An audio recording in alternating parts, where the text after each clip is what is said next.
Well, welcome back, everybody, to the CHEK blog, and welcome back, Jo Rushton. It's so good to see you again. We're here to do another installment of Healthy by Design, and we've got a really cool topic today. But before that, how are you, Jo?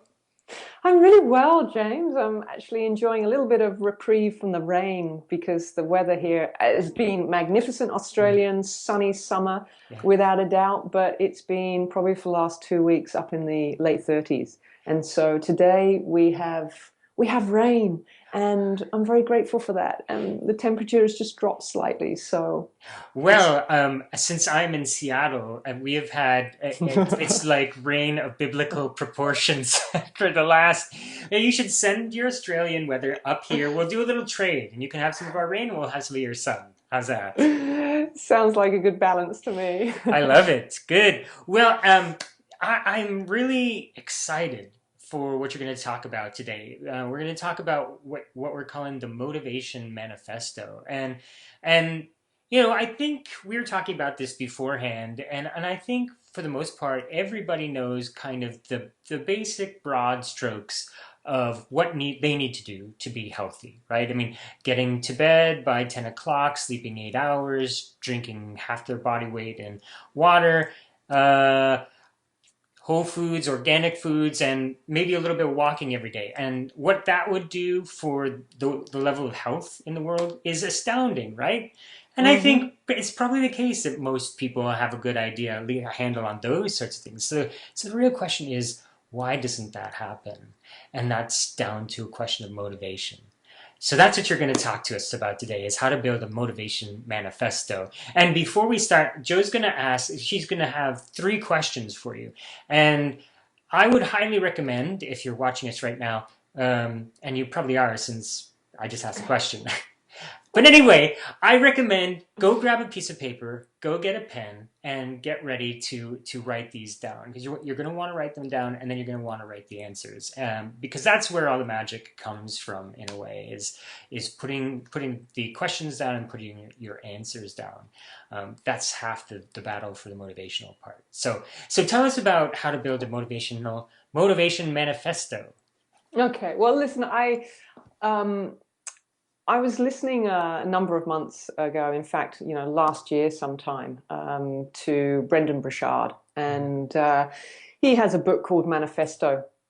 And I kind of got into reading a little bit about, what that is about, and kind of questions that you can come up with to address different parts of your life. And I think there was a lot of value in the sort of questions that he was asking, and I thought that there was a lot of value in just kind of reframing them slightly to focus my clients on, a particular area of their life, which invariably is their health, which I'm obviously always coaching them with. Yeah. And so, a couple of things, I guess, James, that I'm wanting to share. Motivation manifesto. I think that the thing we have to remember is that when we're inspired, we don't need motivation. Yeah. Inspiration and motivation are two very different energies. Mm. And, when we are actually inspired, I heard once Dr. Wayne Dyer talk about inspiration as being in a state of being in spirit. Mm. Mm. And spirit moving through you, Mm. Mm-hmm. and that when spirit moves through you, you can't but you're pulsed Mm. to just carry out whatever that inspiration is. Yeah. And that's a very different state of being than one Mm. in which you feel you have to motivate yourself to do something. Yeah. And so for Yeah. me, inspiration is a state in which you want to, Mm. and motivation is a state in which you feel you have to. Okay. I like that. Yeah. And I think that until you can reconcile with yourself and create a healthy enough relationship with whatever it is in life that you think you have to do, Mm. and get to the point where you see how it can actually inspire more of what you want to do, Yeah. then you're always going to be in a place where you feel you have to motivate. So for Yeah. a lot of my clients, it is the sort of things that they have to do around creating a healthier state of being, or a healthier body, Mm. can sometimes feel to them like a lot of motivation. It takes motivation to go to the gym, or it takes Yeah. motivation to organize the meals. It Yeah. takes motivation to get to bed in time, or on time, especially whilst they're being inspired to do something else. Yeah, yeah, right. That's true. And Inspiration and motivation, right, can butt yeah, heads. exactly. Yeah, You yeah, know, yeah, they can, you know, yeah, clash. And like, you know, I've learned from Paul, you know, your dream can also become your nightmare. Um, yeah, yeah, and we yeah, all need a dream, which is yeah, what inspires us. But yeah, unless we learn how to tame that dream, it can often control us instead of us control it. yeah. Um, so that's kind of where I'm coming from in Mm-hmm. terms of motivation versus inspiration. Yeah, And so I think that we get to a point in our life where we know what it is we need to do, yeah, but it's the actual doing that often just eludes us. yeah, And we have all the great intentions yeah, and we set ourselves, you know, New Year resolution goals. And, yeah, you know, January is a great time for that. And most yeah, people do it, you know, numerously throughout the year anyway. yeah, But something always eludes us and we never actually get to follow through. yeah. And I think that, like Paul teaches, and we were talking about this before, you know, there are 3 steps to manifestation. And that is through our thoughts, words, and deeds. Mm-hmm. And, you know, step 1 is that we think about what it is that we want to create in our life. Mm-hmm. And it comes through as a divine inspired idea. Mm-hmm. And we think about it. And the next step is to talk about it. And the third step is to do something about it. Yeah, And I think that what I've looked to create with the Motivation Manifesto is to interrupt that process between thinking and doing. mm-hmm. And what a lot of people end up doing is marinating over the thoughts Yeah, and never actually doing. yeah, And I think that if people can just take these 3 questions we've got to share with them and take the time to write them down, yeah, they will move towards the next step of not just thinking about it, yeah, but writing about it. yeah, And taking the thoughts and putting the thoughts into words onto paper yeah, is like the prerequisite to the next stage of it happening or it being done. yeah, yeah, yeah. And so it's all about supporting yourself in as many ways as you can to follow through. Yep. And so, you know, do we tend to follow through and cook the right things during the week if we haven't sat down and made a shopping list? No, we're less likely to do so. Yeah, You know, if we don't take the time to, you know, get out of our heads what we think is a good idea for a meal plan and actually write it down on paper and then look at what that looks like in terms of a shopping list and get that down on paper, how often do we actually follow through? We don't. yeah, We just get to the end of the day and we're like, oh, I forgot to write down what it was that I need. And what is that? And yeah, before you know it, you're picking up takeaway on the way home. yeah, yeah, So what I'm wanting to do here is just give people a way of interrupting or giving them the next step.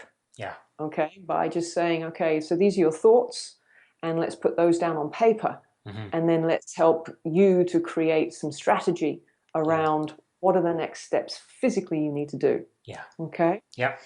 so that's the steps. So are we ready for the questions? Yes, let's do it. All right. So, you know, we're going to kind of hit it hard. And if you want to change anything in your life, you first got to, I think, get clear what it is that you want to create. And let's face it, in my experience, working with clients, as Paul has shown me time and time again, people are far clearer on what they don't want in life than what they do want in life. Yeah, So, you know, let's start with the path of least resistance, which is just to help people get out on paper what they're no longer willing to tolerate in yeah, their life. Okay, so yeah. that's question 1, is what are you no longer willing to tolerate in your life? Mm-hmm. And if you focus this in on your health, Mm-hmm. and you focus it in on, let's say, your relationship to Paul's 4 doctors, Mm-hmm. what are you no longer willing to tolerate in your life in relationship to Dr. Happiness? Yeah. What are you no longer willing to tolerate in your life in relationship to Dr. Movement? Mm-hmm. What are you no longer willing to tolerate in your life in relationship to Dr. Quiet? And what are you no longer willing to tolerate in your life in relationship to Dr. Diet? Yeah. And, you know, be honest with yourself. Yeah. You know, think of all the things you're fed up with in your life in relationship to those 4 areas and, you know, write them down. Yeah.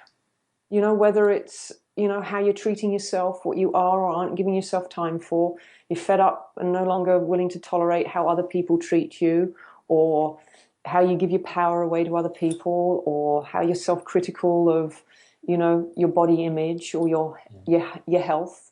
You're no longer willing to tolerate your your weight and your relationship to Dr. Diet or Dr. Movement. Just get them out, get it out on paper. Yeah. Okay? Because you know what you don't want in life. We can all pretty quickly summarize that, into 5 or 6 points. Yeah. And if we give our audience the framework of doing so in relationship to the 4 doctors, then it's going to kind of just solidify and create a little bit more structure. Mm-hmm. For okay? sure. Yeah. So that's your first question. Good. Your second question is, what should life really look like for me? Mm. So if you know that that's not what you want, what is it you do want? Yeah. What is the relationship that you want with Dr. Quiet? Mm-hmm. What does that look like? What does that feel like? Yeah. What's your relationship with Dr. Diet? What would the ideal relationship with Dr. Diet look like? What would it feel like? Mm-hmm. And do the same with the other doctors. Yeah. And just start to, create for yourself on paper, however you want. Mind map it, draw it, write it, whatever works for you. Yeah. But stop just thinking about it and marinating over it and wishing it to be something. Yeah. Start to get it out on paper, write it down, and that is the prerequisite to the plan that's going to help you manifest it in the physical. Yep. Okay? So then, the third question is just simply to ask, okay, well, if I've identified what I don't want, and I've identified as a result what it is that I do want, what am I committed right now to making happen in order to create the ideal life? In order to create the ideal health or the ideal weight or the ideal level of fitness or vitality or well-being, whatever it is around your health goals. And I, recommend that people utilize this and focus in on one area of their life. And if you focus in on your health and use the 4 doctors as your foundations to that, then you can get a very structured plan together in a very short period of time. Sure, yeah. Okay, so,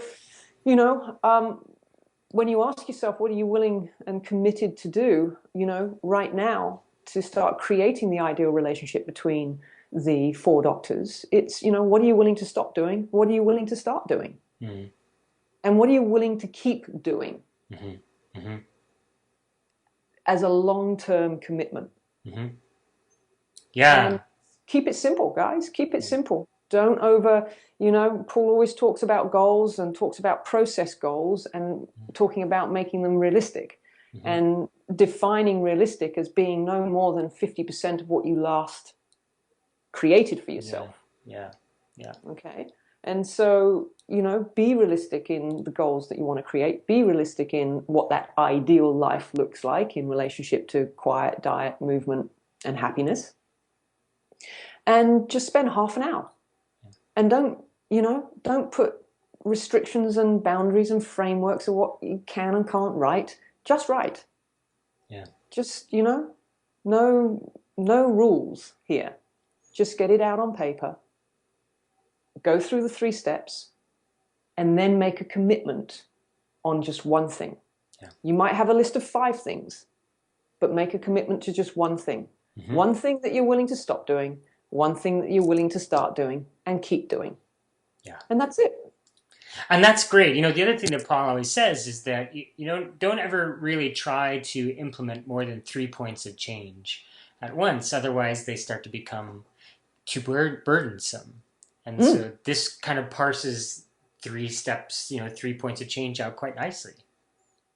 And that's it. It's 3 simple questions. And it's a very simple and easy process. And of course, you can take it and focus it on a completely different area. Focus it on your relationships. What are you no longer willing to tolerate? Yeah. In relationship to your better half or your best friend or your employer or whoever. That's right. And there are 3 powerful questions that you can apply to any area of your life you're wanting a shift or a change to be created. Yeah. Well, that's great. And, I know that, any of us as individuals could do it for ourselves, but I know you use it with your clients too, and so this is something for those of you who are CHEK practitioners, HLCs, who've been listening to this. This is also something that you can work with your clients, because as you know, at the Institute we talk about the importance of a dream, right? And we try to tie everything back into your dream, and that's because dreams motivate in ways that is sort of flat out goals like losing 10 pounds really just don't do. And so this is what you're tapping into there too, is this deep emotional vision about where my life is going, what my life could be. That's it. That's it. It's a process to help people get clearer on what that dream is. Yeah. What that motive is in life. That what, as Paul says, what do you love enough in life to change for? Yeah, that's a great question. What matters enough in life for you to stop doing and start doing? Yeah, great questions. Well, this is food for thought, and I hope that everybody who's watching us took the time to sit down, write those questions out, and go and take some time to sketch out an answer or two, because as Jo says, they're kind of inert if you don't write out your answers. So this is a great way to delve into some deep motivation for you. So thanks, Jo. That was great. Really good stuff. And I know we're going to do this again really soon. And as always, it's going to be a great topic. And I look forward to speaking with you again, Jo. Oh, me too. Always. You take care. Yeah. Bye. See you soon. Bye.